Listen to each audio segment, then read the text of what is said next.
वज़ीर-ए-आज़म नरेंद्र मोदी ने आज जश्न यौम आज़ादी के मौके पर लाल किले की फसील से खिताब किया। उन्होंने कहा कि कोरोना के दौरान आत्मनिर्भर भारत सिर्फ लफ्ज नहीं बल्कि मंत्र बन गया है। वज़ीर-ए-आज़म नरेंद्र मोदी ने कहा कि मुल्क को खुद कफील बनना जरूरी है। वहीं लाल किले की फसील से पीएम मोदी ने एक बार फिर वोकल फॉर लोकल को इख्तियार करने की अपील की। उन्होंने कहा कि देसी साख्ता अशिया की सताइश हम नहीं करेंगे तो और कौन करेगा। कोरोना वैश्विक महामारी के बीच 130 करोड़ भारतीयों ने संकल्प लिया। संकल्प आत्मनिर्भर बनने का, और आत्मनिर्भर भारत आज हर हिंदुस्तान के मन मस्तिष्क को में छाया हुआ है। आत्मनिर्भर भारत ये सपना संकल्प में परिवर्तित देख रहे हैं। आत्मनिर्भर भारत ये एक प्रकार से शब्द नहीं, ये आज 130 करोड़ देशवासियों के लिए मंत्र बन गया है। हम जानते हैं, जब मैं आत्मनिर्भर की बात करता हूं, हम में से जो भी 25-30 साल की उम्र से ऊपर होंगे, उन सबने अपने परिवार में अपने माता पिता या अपने बुजुर्गों से सुना होगा कि भाई बेटे बेटी अब 20 साल 21 साल के हो गए हो, अब अपने पैरों पे खड़े हो जाओ। 20-21 साल में भी परिवार संतानों से अपने पैरों पर खड़े होने की अपेक्षा करता है। हम तो आजादी के 75 वर्ष के एक कदम दूर है, तब हमारे लिए भी भारत जैसे देश को अपने पैरों पर खड़ा होना अनिवार्य है। आत्मनिर्भर बनना अनिवार्य है। जो परिवार के लिए आवश्यक है वो देश के लिए भी आवश्यक है। और इसलिए, और मुझे विश्वास है, भारत इस सपने को चरितार्थ करके रहेगा। जिस देश में N95 नहीं बनता था, बनने लगे। PPE नहीं बनता था, बनने लग गए। वेंटिलेटर नहीं बनता था, बनने लग गए। देश की आवश्यकताओं की तो पूर्ति हुई, लेकिन दुनिया में एक्सपोर्ट करने की हमारी ताकत बन गई। दुनिया की जरूरत थी, आत्मनिर्भर भारत दुनिया को कैसे मदद कर सकता है, आज हम इसमें देख सकते हैं। और इसलिए विश्व की भलाई में भी भारत का योगदान करना यह दायित्व बनता है। और उसलिए भी हमें उसी प्रकार से बहुत हो चुका। आजाद भारत की मानसिकता क्या होनी चाहिए? आजाद भारत की मानसिकता होनी चाहिए वोकल फॉर लोकल। हमारे जो स्थानीय उत्पाद है उसका हमने गौरवगान करना चाहिए। हम अपनी चीजों का गौरवगान नहीं करेंगे तो उसको अच्छा बनने का अवसर भी नहीं मिलेगा, उसकी हिम्मत नहीं बढ़ेगी। आइए हम मिलकर के संकल्प लें। आजादी के 75 साल के पर्व की ओर जब कदम रख रहे हैं, तब वोकल फॉर लोकल का जीवन मंत्र बन जाए और हम मिलकर के भारत की उस ताकत को हम बढ़ावा दे दें। वज़ीर-ए-आज़म नरेंद्र मोदी ने कोरोना वॉरियर्स की खिदमत को भी सलाम किया। वज़ीर-ए-आज़म नरेंद्र मोदी ने कहा कि मुल्क मुश्किल दौर से गुजर रहा है और इन हालात में कोरोना वॉरियर्स की खिदमत मिसाली हैं। कोरोना की वैक्सीन कब आएगी, इसका जवाब भी पीएम नरेंद्र मोदी ने दिया।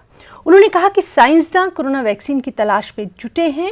वज़ीर-ए-आज़म नरेंद्र मोदी के मुताबिक मुल्क में कोरोना की 1-2 नहीं बल्कि 3-3 वैक्सीन टेस्टिंग के मरहले में है और जैसे ही साइंसदानों से हरी झंडी मिलेगी, इन वैक्सीन की बड़े पैमाने पर पैदावार की तैयारी है। हम एक विशिष्ट परिस्थिति से गुजर रहे हैं। आज छोटे छोटे बालक मेरे सामने नजर नहीं आ रहे। भारत का उज्जवल भविष्य क्यों? कोरोना ने सबको रोका हुआ है। इस कोरोना के कालखंड में लक्षावधि कोरोना वॉरियर्स, चाहे डॉक्टर हो, नर्सिस हो, सफाई कर्मी हो, एम्बुलेंस चलाने वाले लोग हो, किस किस के नाम गिनाऊंगा। उन लोगों ने इतने लंबे समय तक जिस प्रकार से सेवा परमो धर्मः इस मंत्र को जी करके दिखाया है, पूर्ण समर्पण भाव से मां भारती के लालों की सेवा की है, ऐसे सभी कोरोना वॉरियर्स को भी मैं आज नमन करता हूं। इस कोरोना के कालखंड में अनेक हमारे भाई बहन इस कोरोना के संकट में प्रभावित हुए हैं। कई परिवार प्रभावित हुए हैं। कईयों ने अपनी जान भी गंवाई है। मैं ऐसे सभी परिवारों के प्रति अपनी संवेदनशीलता प्रकट करता हूं। मैं आज देशवासियों को कहना चाहूंगा, देश के हमारे वैज्ञानिकों की प्रतिभा एक ऋषि मुनि की तरह लेबोरेटरी में जी जान से जुटे हुए हैं, अखंड एक निष्ठ तपस्या कर रहे हैं, बड़ी कड़ी मेहनत कर रहे हैं और भारत में एक नहीं, दो नहीं, तीन वैक्सीन उसके टेस्टिंग के अलग अलग चरण में है। वैज्ञानिकों से जब हरी झंडी मिल जाएगी, बड़े पैमाने पर प्रोडक्शन होगा और उसकी तैयारियां भी पूरी तरह रेडी हैं और तेजी से प्रोडक्शन के साथ वैक्सीन हर भारतीय तक कम से कम समय में कैसे पहुंचे, उसका खाका भी तैयार है, उसका रूपरेखा भी तैयार है। और लाल किले की फसील से खिताब करते हुए वज़ीर-ए-आज़म नरेंद्र मोदी ने नेशनल डिजिटल हेल्थ मिशन का ऐलान किया। वज़ीर-ए-आज़म के मुताबिक नेशनल डिजिटल हेल्थ मिशन से मुल्क के सेहत के शोबे में एक नई तहरीक पैदा होगी।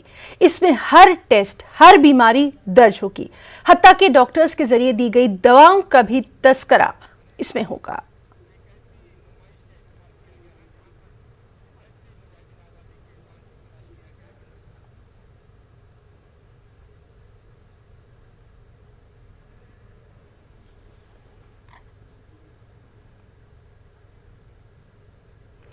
वज़ीर-ए-आज़म ने जम्मू कश्मीर के पंचों और सरपंचों को भी मुबारकबाद दी। उन्होंने कहा कि जम्मू कश्मीर में हदबंदी का काम जारी है और चुनाव को लेकर हम वादाबंद हैं।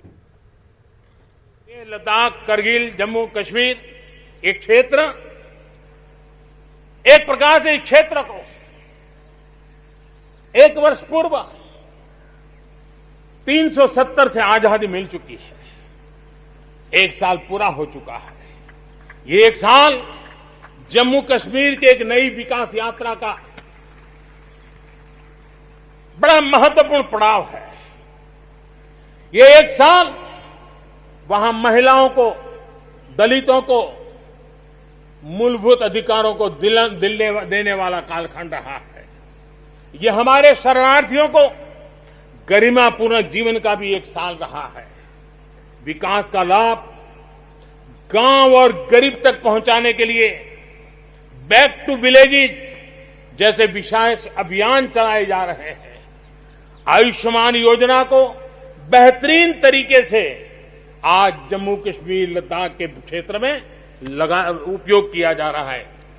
मेरे प्यारे देशवासियों, लोकतंत्र की मजबूती, लोकतंत्र की सच्ची ताकत हमारी चुनी हुई स्थानीय इकाइयों में है।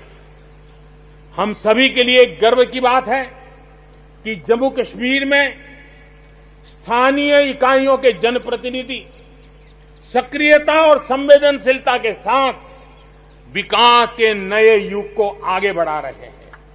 मैं उनके वहीं के सभी पंच सरपंचों को हृदय से बहुत बहुत बधाई देता हूं विकास यात्रा में उनकी सक्रिय भागीदारी के लिए।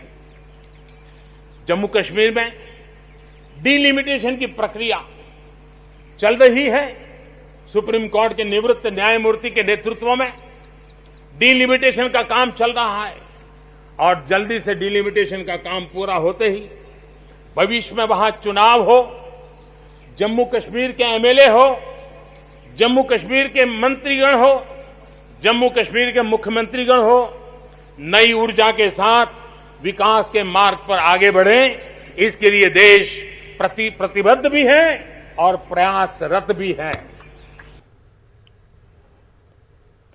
वज़ीर-ए-आज़म ने कहा कि हिंदुस्तान दहशतगर्दी और तौसी पसंदी का डटकर मुकाबला कर रहा है। इस मौके पर उन्होंने चीन और पाकिस्तान का नाम लिए बगैर कहा कि जो भी हिंदुस्तान की खुद मुख्तारी पर हमला करेगा उसको उसी की जबान में जवाब दिया जाएगा। उन्होंने कहा कि लद्दाख में दुनिया ने देख लिया कि भारत क्या कर सकता है। इतनी आपदाओं के बीच ही सीमा पर भी देश के सामर्थ्य को चुनौती देने के दुष्प्रयास हुए, लेकिन एलओसी से लेकर एलएसी तक देश की संप्रभुता पर जिस किसी ने आंख उठाई, देश की सेना ने, हमारे वीर जवानों ने उसका उसी की भाषा में जवाब दिया है। मैं आज मातृभूमि पर न्योछावर उन सभी वीर जवानों को लाल किले की प्राचीर से आदरपूर्वक नमन करता हूं। लद्दाख को केंद्र शासित प्रदेश बना करके बरसों पुरानी जो उनकी मांग थी, उनकी आकांक्षा थी, उस आकांक्षा को हमने पूर्ण करने का, उनको सम्मानित करने का एक बहुत बड़ा काम किया है। हिमालय की ऊंचाइयों में बसा लद्दाख विकास के नए शिखर की ओर आगे बढ़ रहा है। अब सेंट्रल यूनिवर्सिटी वहां पर बन रही है, नए रिसर्च सेंटर बन रहे हैं, होटल मैनेजमेंट के कोर्सेज वहां चल रहे हैं। बिजली के लिए 7,500 मेगावाट के सोलर पार्क के निर्माण की योजना बन रही है। लेकिन मेरे प्यारे देशवासियों, लद्दाख की कई विशेषता हैं। उन विशेषताओं को हमें संभालना भी है, संवारना भी है। और जैसे सिक्किम ने, हमारे नॉर्थ ईस्ट में सिक्किम ने अपनी एक ऑर्गेनिक स्टेट की पहचान बनाई है, वैसे ही लद्दाख, लेह, करगिल, ये पूरा क्षेत्र हमारे देश के लिए कार्बन न्यूट्रल इकाई के रूप में उसकी पहचान बना सकता है।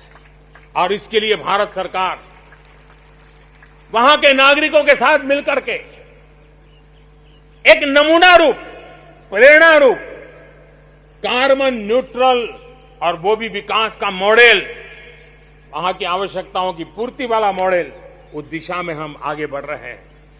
मेरे प्यारे देशवासियों, भारत ने दिखाया है कि पर्यावरण के साथ संतुलन रखते हुए भी तेज विकास संभव है।